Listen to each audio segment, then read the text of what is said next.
Astaghfirullahaladzim, astaghfirullahaladzim, astaghfirullahaladzim. Bismillahirrahmanirrahim. Assalamualaikum warahmatullahi wabarakatuh. Innal hamdalillah nahmaduhu wa nasta'inuhu wa nastaghfiruh wa na'udzu billahi min shururi anfusina wa min sayyiati a'malina. May yahdihillahu fala mudilla lahu wa may yudlil fala hadiya lahu. أشهد أن لا إله إلا الله وحده لا شريك له وأشهد أن محمدا عبده ورسوله اللهم صل على محمد وعلى آل محمد كما صليت على إبراهيم وعلى إبراهيم وبارك على محمد وعلى آل محمد كما باركت على إبراهيم وعلى إبراهيم في العالمين إنك حميد مجيد Subhanaka la ilma lana illa ma 'allamtana innaka antal alimul hakim. Alhamdulillahilladzi arsala rasulahu bil huda wa dinil haqq liyuzhirahu 'ala ad-din kulli wa kafa billahi shahida. Wa nunazzilu minal qur'ani ma huwa shifaa'un wa rahmatul lil mu'minin. Amma ba'du. Alhamdulillah, syukur kepada Allah Subhanahu wa taala yang terus memberikan kita nikmat kesihatan, nikmat iman, nikmat Islam, dapat sama-sama kita berkumpul menunaikan salat fardu maghrib secara berjemaah di rumah Allah yang penuh keberkatan ini, Masjid Setia Alam. Alhamdulillah, hari ini kuliah diteruskan dengan satu tajuk, kaedah kita membenteng diri, perisai diri daripada serangan jin dan sihir, insya-Allah. Alhamdulillah, pada kuliah yang lepas kita telah masuk beberapa perkara mengenai mengapa kita diganggu oleh jin, macam mana kita boleh terkena dengan sihir dan sebagainya. Ya, insya-Allah hari ini kita remind balik, kita rewind balik, kita refresh balik.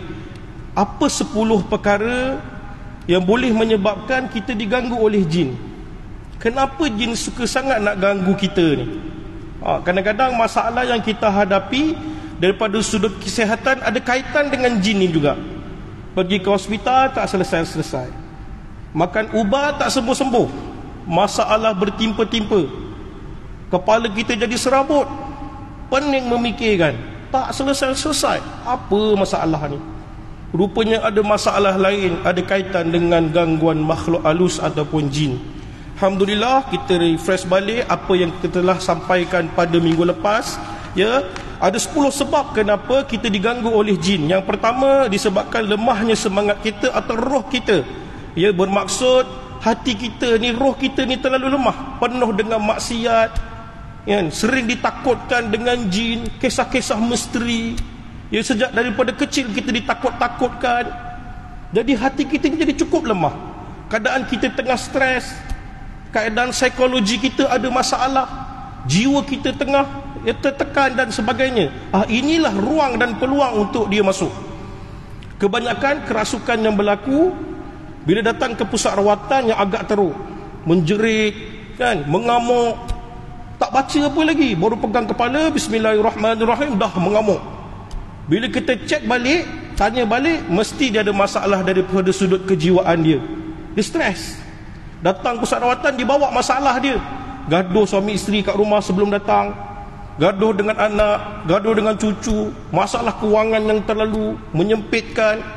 Dia bawa masalah stres tu dengan campur tangan gangguan jin, jadi teruk. Memang kalau datang dia akan menjerit agak kuat. Bila kita tanya, hampir 90% memang itulah keadaan dia. Kalau kita baca setengah jam masih tak ada apa-apa, insya-Allah jiwa dia tu kuatlah. Walaupun ada gangguan tapi dia masih kuat. Tapi bila kita rawat, tiba-tiba dia mengamuk, pasti kebiasaan dia ada masalah daripada sudut kejiwaan. Sebab itu roh kita ni perlu kuat. Kita dah terangkan macam mana kita nak kuatkan roh kita. Tidak lain, tidak bukan, hanya dekatkan diri dengan Allah Subhanahu wa taala. Jauhi sifat-sifat mazmumah dan sebagainya. Jangan kita didik anak-anak kita daripada sejak kecil dengan takutkan jin hantu ini. Disahajikan dengan cerita-cerita yang pelik-pelik, yang seram, yang misteri, yang menakutkan sejak dari kecil. Sebab ada berlaku, ya, pelajar di sekolah rendah, umur 9 tahun, 8 tahun kerasukan. Kita pelik, macam mana budak kecil boleh kerasukan? Jarang-jarang berlaku. Bila ia berlaku, mesti ada sebab kenapa ia berlaku. Pertama, dengan izin Allah. Ia berlaku pun dengan izin Allah, tapi penyebab yang menyebabkan dia jadi macam tu, Hampir yang kena ni semua biasanya dia tak tidur malam, main game terlalu lama, tak cukup tidur, badan dia lemah, dia mudah diganggu.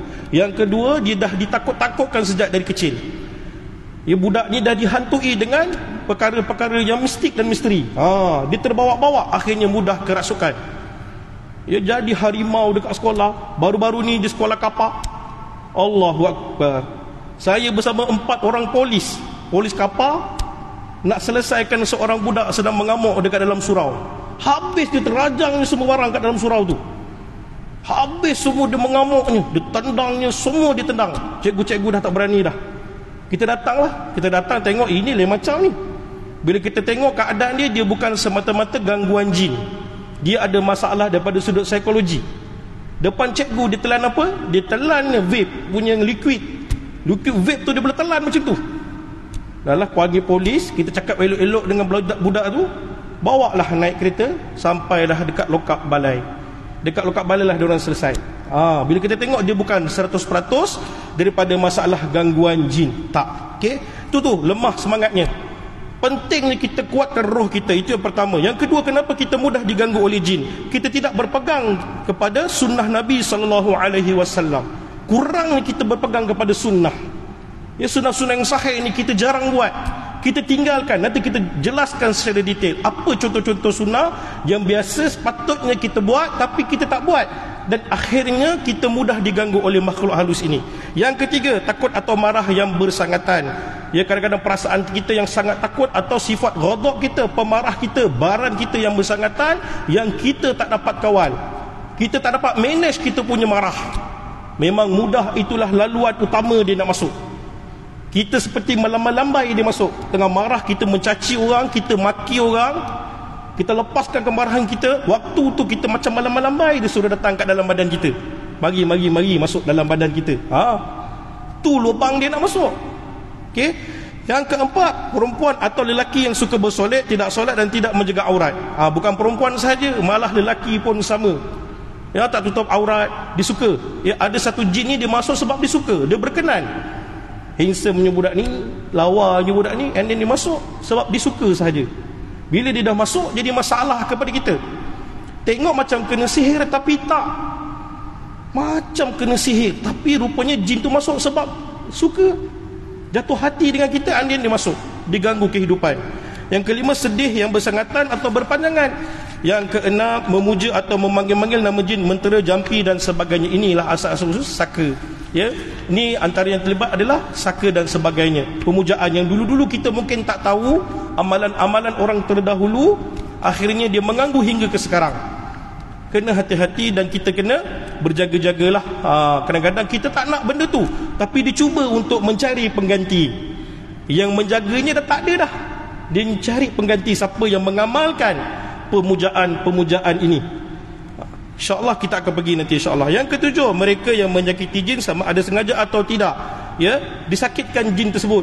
Baling batu tak baca bismillah, tuang air dekat sinki tak baca bismillah. Elok sedap dimakan, dekat sinki kita tu kita tuang air panas, tak sampai 2 minit tumbang. Ya, berlaku dekat satu tempat. Bila lepas dia tuang je air ke dalam sinki yang panas-panas tu, tiba-tiba menggigil-gigil, boom, jatuh. Bila Ruqyah dia cakap, memang aku duduk kat sinki, dia tuangkan air panas ke aku, panas aku sakit. Sebab itu bismillah ni sangat penting. Nanti kita akan bincangkan kenapa perkataan bismillah ni sangat penting. Nampak dia simple je, tapi itu rupanya segenel untuk dia, supaya dia pergi daripada situ, supaya kita dapat lindungan daripada Allah. Ada hadis yang sahih menyatakan perkara sebegitu. Okey. Akibat kejahatan jin yang ke-8, memang kejahatan jin tersebut, dendam dia, musuh kita dengan dia daripada sejak Nabi Adam. Kan? Dia memang dah bermusuh dengan kita. Dia minta penangguhan daripada Allah Subhanahu Wa Taala, diturunkan ke bumi, dan dia berjanji untuk menyesatkan kita. Itu memang permusuhan antara dia dengan anak cucu cicit Nabi Adam sehinggalah hari kiamat. Dia akan cuba sedaya upaya dengan kejahatannya, ya, untuk mengganggu kita. Kita dapat ruang mengganggu, dapat ruang dia masuk, peluang dia masuk, akhirnya dia akan merosakkan kita. Okey. Yang ke-9, jin yang suka atau mencintai manusia. Yang saya sebutkan tadi, sebab dia memang suka dekat kita, tak ada sebab lain pun. bercinta dengan kita, macam seorang lelaki suka pada seorang perempuan, seorang perempuan suka seorang lelaki. Dia takkan bagi orang lain suka pada dia, dia takkan lepaskan sesuka hati. Berlaku. Itu sebab kadang-kadang kita tengok macam sihir, tak boleh dekat dengan suami, ya, kerap kena tindih waktu tidur, rasa macam ada sihir pemisah. Tapi tak, rupanya jin ini dah ikut lama dah, sejak daripada di sekolah menengah lagi. Dulu masa sekolah menengah kena tindih waktu tidur, keluar lebam-lebam kat badan, kerap sakit kepala, period yang tidak menentu. Ya, yang macam saya pernah cerita, seorang pelajar hafiz Quran tengah jadi imam boleh gelap. Solat zuhur saya ingat lagi, masa kebetulan pula saya jadi imam, belakang saya guru tahfiz tu, tengah rakaat kedua dia gelap. Subhanallah. Kita kat depan tu lah, goyang lah, sampai gelap kat belakang. Tapi kita teruskan sembahyang, jangan batalkan. Tak batalkan solat. Habis sembahyang, bagi salam, pandang ke belakang, dia masih kat atas macam tu, terus gelap. Seorang hafiz Quran, guru Quran, kena. Bila kita rawat, rupanya memang ada jin wanita duduk dalam tubuh badan dia, sebab suka. Dia ikut sejak dia belajar lagi. Bila kita tanya simptom-simptom dia sebelum tu, memang dah kena dah. Jadi dia perlukan rawatan. Okey, yang terakhir, tak ada lain, tak bukan sihir. Ya, memang kejahatan manusia menggunakan jin buat satu perjanjian untuk merosakkan manusia, untuk menyakitkan manusia sebab perkataan hasad dan sebagainya, dengki dan sebagainya, tak puas hati. Sekarang nak tembak pakai pistol sangat bahaya. So jadi digunakan cara halus untuk merosakkan manusia, digunakan sihir. Ini antara 10 sebab kenapa jin mengganggu kita. Ya, ada 10 sebab yang ditulis oleh Dr. Amran Kasimin. Dalam kelas inilah yang dibincangkan. Satu hari satu tajuk. So hari ini kita pergi tajuk yang kedua, iaitu kita tidak mengamalkan atau berpegang dengan sunnah Nabi SAW. Kurangnya kekuatan kita berpegang kepada sunnah Nabi. Okey? Contoh, bila kita masuk tandas, ya, bila kita masuk tandas, sebab tandas ini adalah tempat dia, rumah dia, tempat dia berkumpul, ya, seperti mana yang disebut oleh Zaid bin Arqam radhiyallahu anhu, bahawa Nabi SAW bersabda, sesungguhnya tempat membuang hajat didiami oleh syaitan. Ya, hadis riwayat Abu Daud, dinilaikan sahih oleh Al-Albani. Ya, hadis ini hadis sahih. Ya, Nabi kata apa? Sesungguhnya tempat membuang hajat ini adalah tempat syaitan, tempat dia duduk. Jadi Nabi menganjurkan kita membaca doa ketika masuk dalam tandas. Sangat penting. Sebab dalam tandas aurat kita terbuka. Kadang ada yang mandi tutup sikit, bahagian kemaluan kita tutup. Ada yang mandi bulat. Yang mandi bulat ini resiko dia sangat-sangat tinggi untuk diganggu. Aurat kita terdedah, jin-jin ini tengok, syaitan-syaitan ini tengok. Waktu itu dia nak masuk. Dengan doa yang diajarkan oleh Nabi ini, rasanya semuanya hafal, semua orang hafal. Daripada sekolah rendah dia ajarkan doa masuk tandas, masuk kaki kiri. Ya, daripada Anas bin Malik radhiyallahu anhu, kana Nabi sallallahu alaihi wasallam idza dakhala al-khala'a qala Allahumma inni a'udzubika minal hubuthi wal khaba'is. Maksudnya apabila Nabi SAW memasuki tandas, baginda bersabda, ya Allah, aku berlindung kepadamu daripada syaitan lelaki dan syaitan wanita. Riwayat Bukhari, hadis 139, sahih. Nabi juga baca doa minta perlindungan daripada syaitan, daripada lelaki dan perempuan. Sebegitu juga kita. Sebab itu penting. Inilah pot dia yang utama, tandas. Masuk tandas, baca doa agar dia tak ikut kita balik. Itu penting, sangat penting. Nampak macam biasa-biasa. Sebab itu kadang-kadang kita tengok orang yang terkena stroke, kita akan tanya, kat mana dia kena asal-asal. Dia kena tarik dalam tandas, Ustaz. Dalam tandas tu tiba-tiba dia jam. Rupanya ada campur tangan dia. Bukan, ya, memang kita tak nafikan mungkin ada stroke, ada blokej dekat otak dan sebagainya, tapi boleh juga diasbabkan oleh gangguan syaitan, angin ahmar ni. Asal-asal kadang-kadang jatuh bilik air, kadang-kadang tak ada sebab boleh jatuh, tak mustahil dia boleh tolak. Sebab itu minta perlindungan dengan Allah sebelum masuk tandas, ini penting. Ya, banyak orang terkena ketika ini, anak dara kena, ya, isteri kita kena. Asal-asal kadang-kadang terkena waktu inilah. Lain semua dijaga, tapi tang masuk tandas tak jaga. Peluang dia ada. So jadi penting untuk kita masuk tandas, ya, kita baca doa perlindungan macam yang disebutkan oleh Nabi sallallahu alaihi wasallam. Itu contoh yang pertama. Contoh yang kedua, membaca basmalah atau bismillah ketika melakukan sesuatu. Ya, yang pertama daripada Jabir radhiyallahu anhu bahawa Nabi sallallahu alaihi wasallam bersabda, apabila kegelapan malam menjelma atau apabila sudah lewat petang, maka tahanlah anak-anak kamu. Ini kerana pada waktu itu syaitan berkeliaran. Apabila telah berlalu beberapa ketika daripada malam, biarkanlah mereka dan tutuplah pintu-pintu serta sebutlah nama Allah, kerana syaitan tidak akan membuka pintu yang tertutup. Muttafaqun alaih. Hadis riwayat Bukhari dan Muslim. Ya, Nabi menyarankan kita tutup pintu dengan menyebut nama Allah. Bismillah. Ya, baca bismillahirrahmanirrahim ke bismillah? Bismillah. Cukup. Hadis tu sekadar bismillah. Kalau Nabi kata bismillah, sekadar bismillah dah memadai. Bismillah, tutup. Tarik tingkap, bismillah, tutup. Syaitan tak dapat masuk. Senang Ustaz? Senang. Tapi nak buatnya, nak istiqomahkannya bukannya senang. Kadang-kadang terlupa.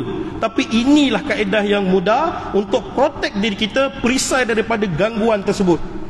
Kadang-kadang kita bawa masuk dia sekali, pergi mana-mana kan, masuk rumah tak baca bismillah, Assalamualaikum, boom, masuk.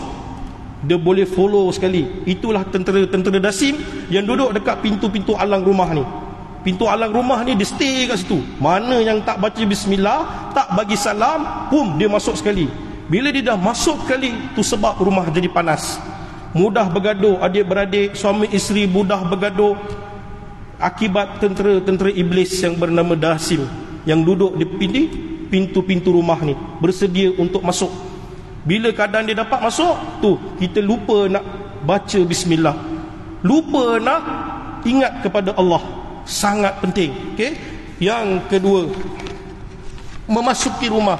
Daripada Jabir radhiyallahu anhu, daripada Jabir bin Abdullah radhiyallahu anhuma, Nabi sallallahu alaihi wasallam bersabda, apabila seseorang masuk ke dalam rumah lalu dia mengingati Allah ketika masuk dan ketika makan, maka syaitan akan berkata, tidak ada tempat menginap dan tidak ada ketika makan. Maka syaitan berkata, tidak ada tempat menginap dan tidak ada makan malam.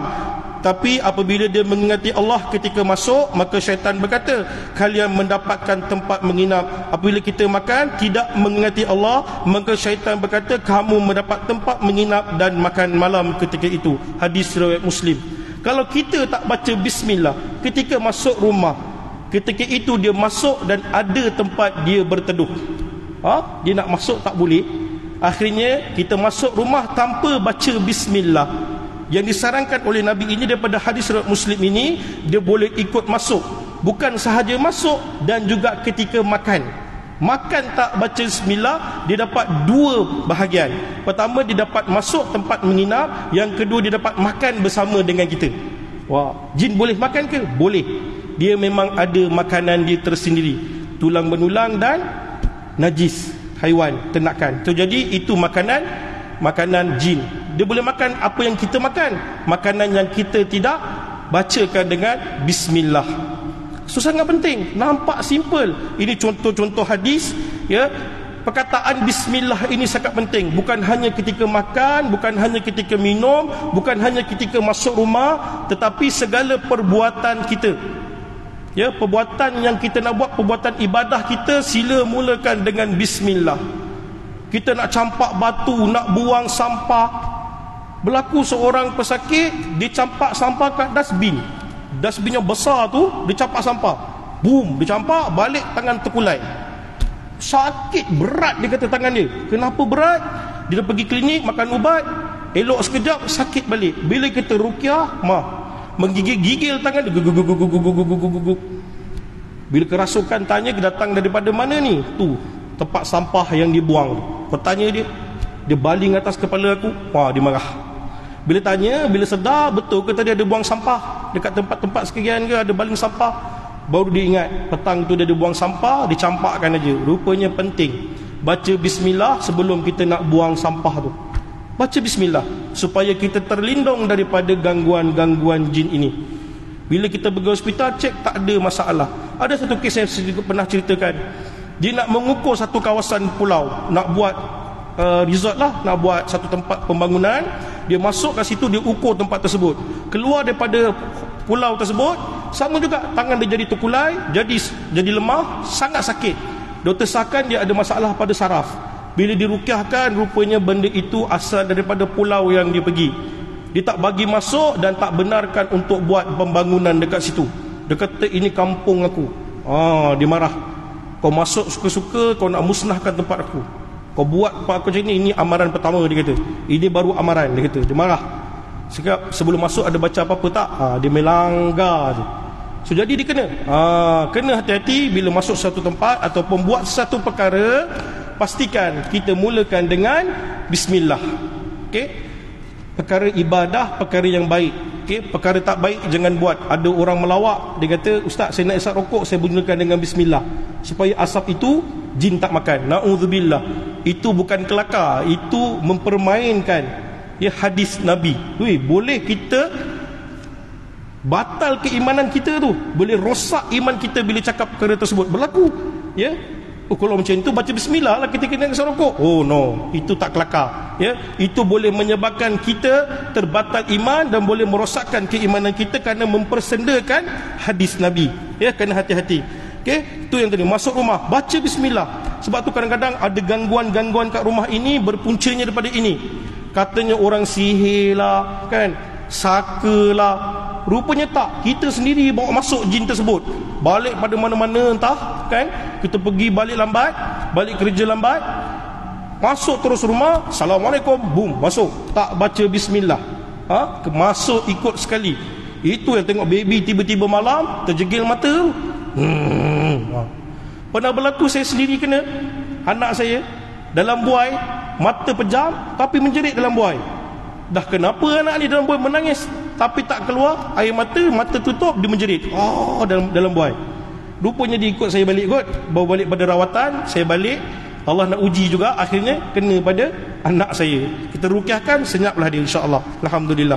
Jadi itu penting, masuk je rumah baca bismillah supaya kita terlindung daripada gangguan-gangguan jin ini. Yang ketiga, memberi salam ketika memasuki rumah berpenghuni atau tidak berpenghuni. Beri salam ini adalah perintah daripada Allah, daripada surah An-Nur ayat yang ke-27. Hai orang-orang yang beriman, janganlah kamu memasuki rumah yang bukan rumahmu sebelum meminta izin dan memberi salam kepada penghuninya. Ini perintah Allah. Bagi salam ini perintah Allah. Masuk rumah rupanya perintah Allah. Yang kedua, Ibnu Umar radhiyallahu anhuma, bahawa baginda sallallahu alaihi wasallam bersabda, sekiranya seseorang itu masuk ke dalam rumah yang tidak berpenghuni, maka ucapkanlah assalamu alaina wa ala ibadillahis salihin. Salam sejahtera ke atas kami dan ke atas hamba-hamba Allah yang soleh. Hadis riwayat Bukhari dalam Adab Al-Mufrad, Imam Malik dalam kitab Al-Muwatta.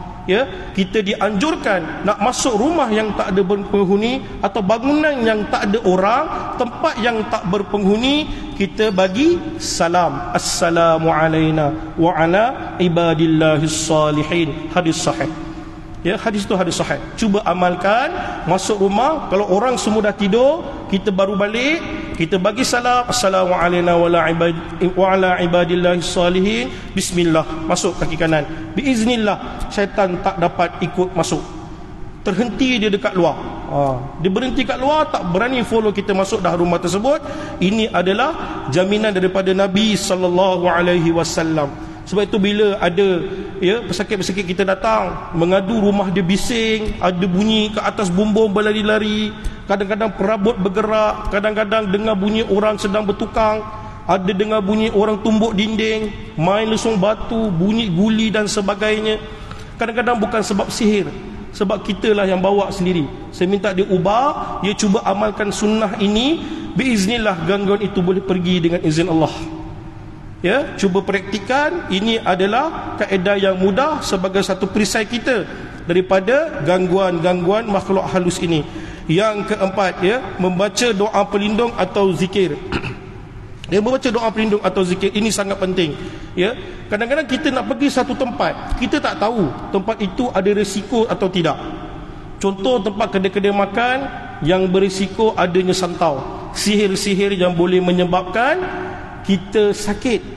Ya, sakit yang susah nak jumpa ubat melainkan dengan ruqyah, dengan kaedah-kaedah herba. Ya, kadang-kadang batuk yang berpanjangan, busung, ya, perut kita mengembung, tak tahu sebab apa, dalam tak ada angin, tak ada air, tapi perut kita membesar. Bila sampai waktu malam nak hujan, makin mengembung. Lepas tu kempis balik. Kalau katak tu mengembung, macam itulah perut dia mengembung. Makin nak hujan, makin dia tak selesa. Itu antara sihir yang boleh berlaku ke atas manusia, yang dipanggil busung. Ramai pesakit kita jumpa dah dengan terkena busung ni. Perut dia mengeras macam mengandung 8-9 bulan. Lelaki kebanyakan yang kena saya jumpa, yang dah meninggal seorang, sedang dirawat, meninggal dunia. Pegang kepala tengah ruqyah, ya, hari itu dia muntah, tak lama lepas dia muntah, akhirnya meninggal dunia ketika ruqyah itu dibacakan. Seorang budak perempuan lebih kurang berumur 24 ke 25 tahun, lebih kurang 3 tahun berkahwin, dia terkena busung ni lah, dia perut dia mengembung. So jadi kalau nak pergi sesuatu tempat untuk elak terkena benda-benda macam ni, santau, busung, sihir dan sebagainya, atau tempat itu berisiko, perlu membaca doa-doa pelindung seperti kalimat tammah. Daripada Khawlah binti Hakim Al-Sulaimiyah radhiyallahu anha, beliau mendengar Nabi SAW bersabda, barang siapa yang tiba di sesuatu tempat lalu membaca a'udzu bikalimatillahi tammati min syarri ma khalaq, aku memohon perlindungan daripada kalimah-kalimahmu yang sempurna daripada sebarang kejahatan yang diciptakan, maka dia tidak akan ditimpa mudarat sehinggalah dia keluar daripada tempat tersebut. Hadis riwayat Muslim, Imam Al-Tirmizi dan Imam Ibnu Majah. Hadis sahih. Ya, bila kita baca kalimat tammah ini, insya-Allah kita akan dilindung daripada perkara-perkara tersebut. Termasuklah daripada kejahatan jin dan manusia. Ya, berlaku di Rantau Panjang. Seorang, dia ni bawa Grab ke bawa Panda macam itulah. Dia ni dah tak tahan nak kencing. Dia tak tahan sangat nak terkencing. Apa yang dia buat? Dia turun daripada motor dia. Dia pergi satu rumah kosong, tempat tu bersemak. Dia pergi belakang semak, ini dia kencing. Lepas dia kencing, besoknya dia demam. Besok dia demam. Masa dalam tidur itu, dia mimpi dia nampak ada perempuan berambut panjang sedang membongkok, pandang dekat dia, senyum dekat dia. Selepas itu dia sakit. Dia demam kebah. Lepas tu akhirnya dia menggigil-gigil, jadi serabut kepala dia. Dengar bisikan perempuan itu gelak. Dia dengar suara perempuan gelak dekat telinga dia. Semenjak dia kencing di belakang semak tersebut. So jadi bila kita ruqyah, memang itu yang berlaku. Dia kata tempat dikencing tu adalah rumah aku. Tempat dikencing tu, yang kau kencing pun tempat aku. Kau kencing ke rumah aku, siapa tak marah, dia kata. Dia cukup marah. Jadi kita cakap baik-baik, kita ruqyah elok-elok, akhirnya dia keluar, pesakitnya sembuh dengan izin Allah. Ya. Sebab itu bila kita nak buat sesuatu, minta perlindungan Allah. Sampai tempat yang berisiko macam tu, rumah tinggal, semak, hutan, ya, laut, sungai, kita bawa anak-anak kita, sampai aja kita minta dengan Allah perlindungan. Baca kalimat tammah ini. Baca kalimat tammah. Dalam Al-Azkar juga sebut tentang kalimat tammah ini. Imam An-Nawawi sebut dalam kitab Al-Azkar, ya, apa yang beliau sebutkan, ya, diriwayatkan dalam Sahih Muslim daripada Abu Hurairah radhiyallahu anhu, seseorang berkata kepada Nabi sallallahu alaihi wasallam, wahai Rasulullah, semalam aku bertemu dengan ular yang menyengatku. Kemudian Rasulullah sallallahu alaihi wasallam bersabda, adapun jika engkau mengucapkan doa ini ketika petang, a'udzu bikalimatillahi tammati min syarri ma khalaq, aku berlindung dengan kalimah-kalimah Allah yang sempurna daripada keburukan makhluknya, maka ia tidak akan membahayakan kamu. Imam Muslim menyebutnya dalam riwayat ini mutasil dengan hadis Khawlah. Jadi Nabi menyebut bahawa memang ada satu peristiwa daripada Abu Hurairah, ya, dia disengat dengan binatang. Disengat dengan binatang. Nabi kata sekiranya kamu baca doa tadi, kamu tidak akan terkena mudarat tersebut. Nabi memberi jaminan kepada kita. Jadi sangat penting kita membaca doa-doa perlindungan ini. Okay, contoh kita dapat call minta tolong, kawan-kawan minta tolong, ada kerasukan ni, macam mana ni? Okay, kita pergi, kita tolong, kita baca kalimat tammah ini. Sebelum nak gerak kita baca, sampai tempat pun kita baca, dah habis pun kita baca. Kita minta perlindungan dengan Allah supaya dia tak ikut kita balik, tak memberi mudarat kepada kita. Ya, kadang-kadang kita pergi hiking, Apa nak dibaca masuk dalam hutan? Inilah nak kena baca. Baca ni. Bukan kita minta perlindungan, atuk nenek saya tumpang lalu, atuk nenek cucu tumpang lalu, atuk nenek cucu minta tumpang camping. Tak. Kita minta dengan Allah, kita minta perlindungan dengan Allah, bukan perlindungan dengan makhluk-makhluk ini. Itu adalah amalan khurafat. Ya, amalan khurafat, amalan yang tak tahu pada sumbernya, amalan yang tidak sahih. Ya, tinggalkan amalan-amalan tersebut, kita gantikan dengan amalan-amalan yang sunnah ini. Itu ya, perlindungan ini sangat penting. Membaca zikir-zikir perlindungan ini sangat penting. Contohnya kalimah tammah. Ya. Seterusnya, kita mengamalkan zikir pagi dan petang. Saya tengok dekat atas rehal-rehal ni ada al-maksurat ditinggalkan. Masya Allah, tabarakallah.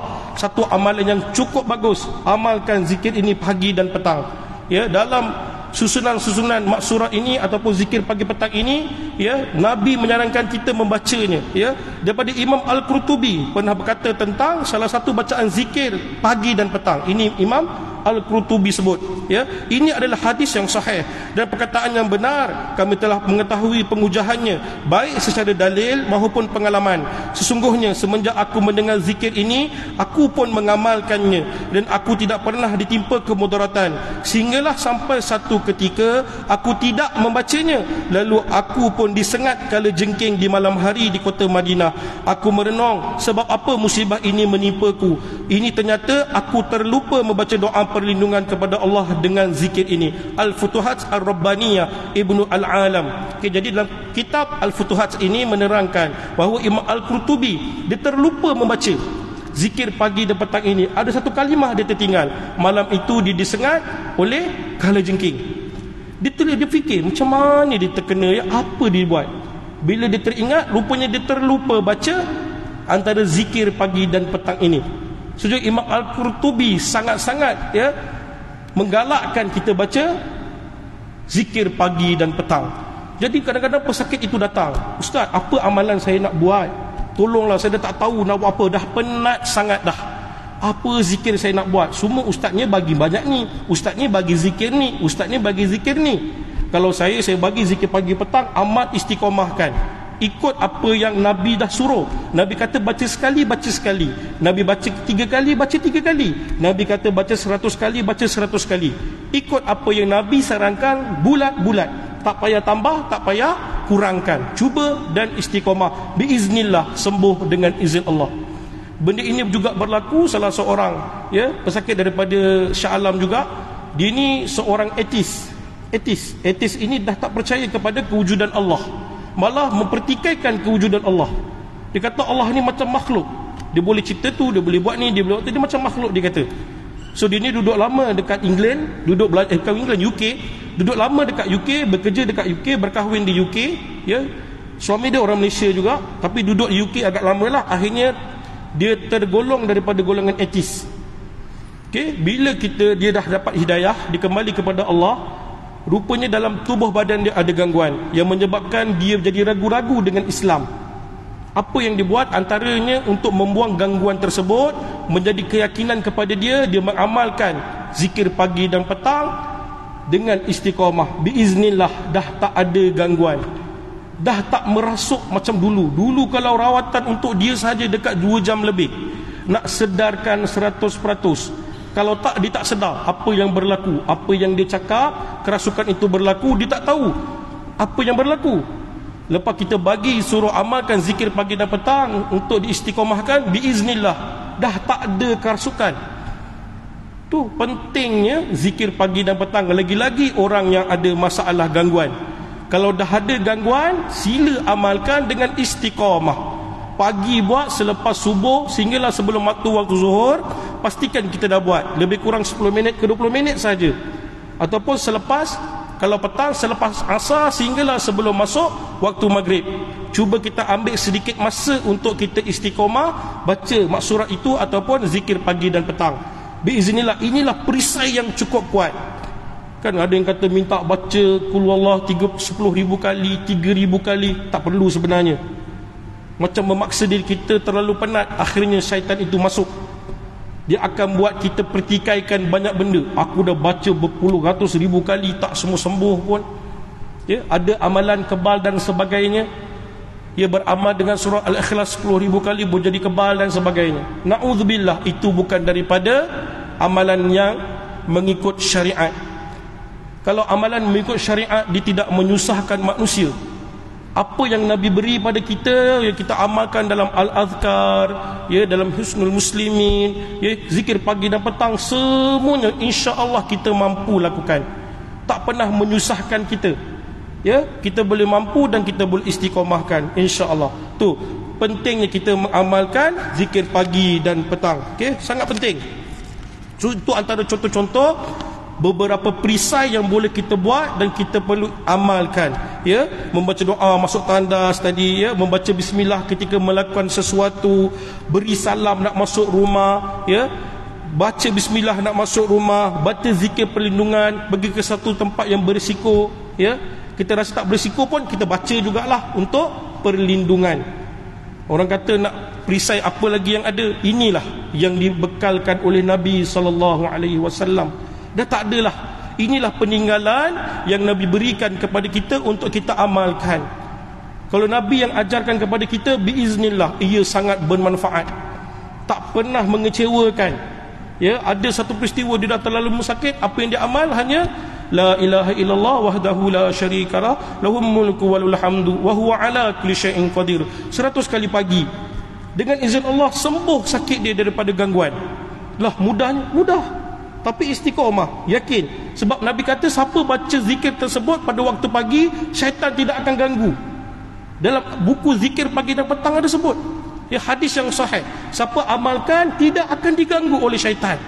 Kalau dia nak cuba masuk pun boleh masuk. Kalau 100% kena, biiznillah 10 hingga 20% dia dapat ganggu. Kita dapat kekuatan untuk melawan. Tu penting, ya, zikir-zikir yang dianjurkan oleh Nabi. Seterusnya, ya, kita juga kena mengamalkan tadi amalan daripada sudut zikir dan doa.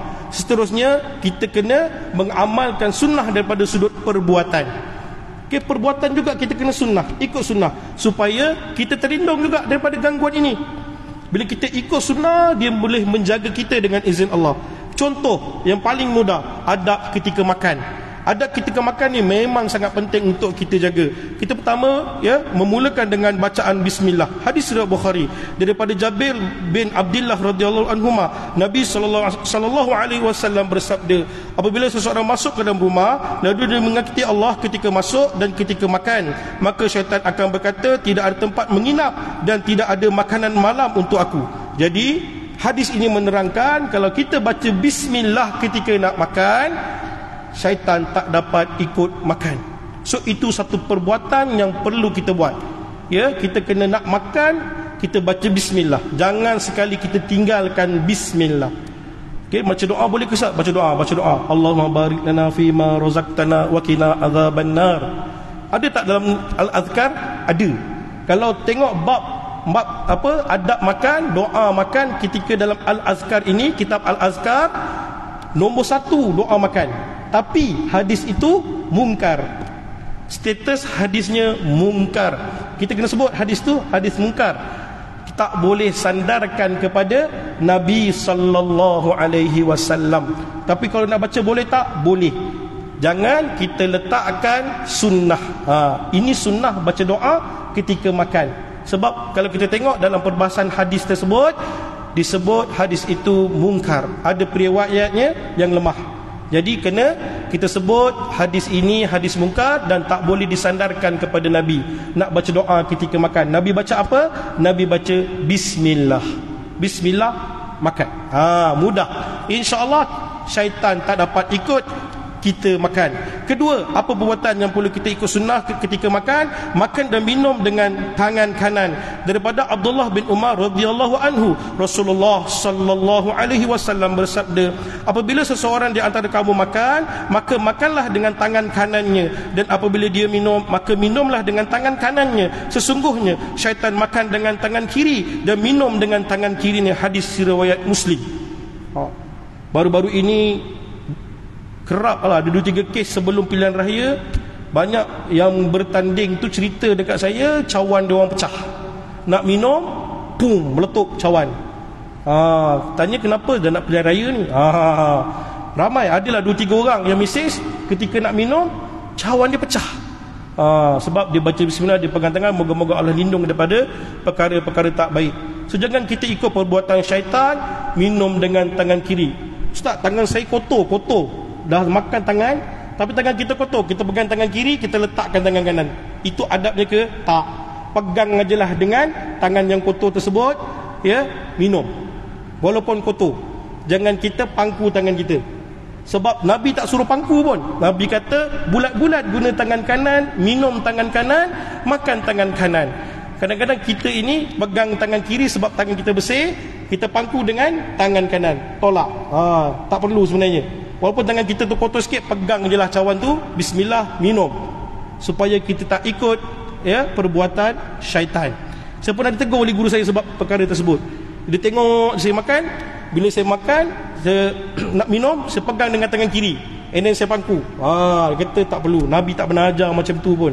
Nabi akan gunakan tangan kanan apa cara sekalipun. Okey, cuba buat insya-Allah. Okey, seterusnya, waktu makan supaya kita terlindung daripada terkena sihir yang berlaku ketika makanlah. Ada kadang-kadang sihir ini berlaku disebabkan daripada makanan, ya, dicampurkan dengan barang-barang yang yang tak sepatutnya, nasi tangas untuk menundukkan suami, ya. Ada kes di Meru, ya, digunakan air kopi bercampur dengan air longkang, ya. Nak elak daripada benda-benda ini, walaupun dia dah buat, kita baca bismillah, insya-Allah kita terlindung daripada sihir tersebut. Boleh terlindung dengan izin Allah. Kadang-kadang banyak sihir ini berlaku disebabkan makanan yang masuk ke dalam mulut kita, santau dan sebagainya. Okey, dia masuk daripada melalui perkara tersebut. Jadi hati-hati ketika nak makan, jaga adab ketika nak makan, ikut perbuatan Nabi, sunnah Nabi yang sahih ini. Moga-moga kita terlindung insya-Allah.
InsyaAllah kita sambung sedikit lagi. Tadi kita jaga adab ketika makan dan minum sangat penting, supaya kita terlindung daripada sihir-sihir yang berkaitan dengan makanan dan minuman yang masuk ke dalam tubuh badan kita. Memang ada kadang-kadang cubaan-cubaan sihir ini datang daripada makanan-makanan yang dihantarkan kepada kita. Supaya kita nak elak perkara-perkara sebegini, kita cuba amalkan sunnah yang diajarkan oleh Nabi sallallahu alaihi wasallam. Seterusnya, antara waktu peluang yang mudah diganggu manusia ini adalah ketika kita tidur. Waktu tidur ini waktu kita paling lemah lah. Kita tak ada zikir, kita tengah kosong ketika itu. Jadi perlindungan adab sebelum tidur ini sangat penting, supaya kita tidak diganggu oleh makhluk halus ini. Kadang-kadang dia dah keluar dah rawat selesai kan, dah lega, dah pesakit, pang malam lepas masa tidur tu dia datang balik. Waktu itulah antara peluang untuk dia ganggu ketika kita tidur. Jadi adab ketika tidur ini sangat penting untuk kita perhatikan dan kita jaga. Apa ada adab tidur yang perlu kita jaga, yang mudah untuk kita amalkan? Yang pertama, kita kena berwuduk sebelum tidur. Hadis daripada Al-Bara bin Azib, Nabi SAW bersabda, jika kamu mendatangi tempat tidurmu, maka wuduklah seperti wuduk untuk solat, lalu berbaringlah pada sisi kanan badan kamu. Kita mengiring ke sebelah kanan. Hadis dari Bukhari dan Muslim, muttafaqun alaih. Masya Allah, hadis ini hadis yang sangat kuat. Nabi menganjurkan kita supaya berwuduk ketika nak tidur. Ambil wuduk siap-siap baru kita tidur, dan kita mengiring ke sebelah kanan. Hadis ini hadis riwayat Bukhari dan Muslim. Yang kedua, kita membaca muawwizat, iaitu 3 kul, Al-Falaq, surah Al-Ikhlas, Al-Falaq dan surah An-Nas. Kita buat macam mana? Kita luruskan kaki, tadah tangan menghadap ke kiblat, tiupkan tapak tangan, baca ketiga-tiga surah tersebut. Lepas tu kita tiupkan dulu, baru baca, and then kita sapu satu badan kita, mana yang tercapai oleh tangan kita. Biiznillah kita akan terlindung daripada gangguan-gangguan makhluk halus ketika tidur. Kadang-kadang ada pesakit cakap, sebelum ni saya mimpi saya mudah kena gigit anjing. Anjing hitam tu datang, saya tak boleh buat apa-apa pun. Saya tadah ajalah, dia datang, digigit saya, bangun saya jadi penat, kaki saya jadi rasa sakit. Dan tu kita minta beramal dengan sunnah ini. Minta sebelum tidur ambil wuduk, baca 3 kul, sapu satu badan. Akhirnya diganggu juga, cubaan itu ada. Datang anjing tu, dia boleh ambil kayu dalam mimpi tu, dia boleh pukul anjing tu, dung dung dung, mati anjing tersebut. Dengan izin Allah. Bila beramal, insya-Allah dengan amalan ini boleh protect ketika tidur. Sebab tidur kita tak boleh kontrol mimpi kita, tak boleh nak kawal mimpi. Tapi dengan amalan sunnah Nabi ini, biiznillah, dia membantu ketika tidurnya kita. InsyaAllah amalkan. Baca ayat kursi. Yang ketiga, membaca ayat kursi sebelum tidur. Ini yang siapa ajarkan? Syaitan ajar kepada Abu Hurairah. Ketika harta zakat tu nak ambil, dia ajar, kalau kamu nak tidur, baca ayat kursi, maka kamu tidak akan diganggu sepanjang malam. Dia bawa kepada Nabi. Nabi kata apa yang dia cakap itu benar, sedangkan dia seorang pendusta. Kamu ketahuilah bahawa dia adalah syaitan. Syaitan. Sebab itu syaitan boleh mengajar Al-Quran. Boleh. Kisah hadis ini hadis sahih di riwayat Bukhari. Di Bukhari ini hadis yang sahih bahawa syaitan boleh mengajarkan Al-Quran. Yang keempat, baca doa sebelum tidur. Bismikallahumma ahya wa amut. Hadis riwayat Bukhari. Ketika Nabi nak menuju ke tempat tidur, Nabi akan baca doa tersebut. Yang seterusnya, membaca zikir, tasbih, tahmid dan takbir sebanyak 33 kali. Daripada Ali radhiyallahu anhu, Rasulullah sallallahu alaihi wasallam berkata kepadanya dan kepada Fatimah radhiyallahu anha, jika kalian berdua hendak pergi ke tempat tidur atau tempat pembaringan kalian, maka ucapkanlah takbir 33 kali, tasbih 33 kali dan tahmid 33 kali. Hadis Bukhari dan Muslim, muttafaqun alaih. Jadi sebelum tidur, zikir macam zikir selepas solat. Subhanallah, subhanallah, subhanallah, subhanallah, subhanallah, subhanallah 33 kali. Alhamdulillah, alhamdulillah, alhamdulillah, alhamdulillah 33 kali. Takbir 33 kali. Allahu akbar, Allahu akbar, Allahu akbar 33 kali. Itu yang disunnahkan oleh Nabi sebelum tidur. Dan ada satu petua yang saya dapat daripada salah seorang guru saya. Dia kata kalau mimpi tu datang lagi, sebelum tidur cakap, kau jangan datang ganggu aku. Tidur lepas tu. Lepas habis semua amalan tu, Cakap dengan diri kita, kau jangan ganggu tidur aku. InsyaAllah dia tak datang dengan izin Allah. Okey, wallahu alam. Kita akan sambung pada kuliah akan datang beberapa perkara lagi tentang perisai daripada gangguan jin dan sihir ini. Moga-moga ia bermanfaat. Kita tutup dengan tasbih kafarah dan suratul Asr. Subhanakallahumma bihamdika asyhadu an la ilaha illa anta astaghfiruka wa atubu ilaik. Wal 'asr innal insana lafi khusr illa alladhina amanu wa 'amilus solihat wa tawasaw bil haqq wa tawasaw bis sabr. Assalamu alaikum warahmatullahi wabarakatuh.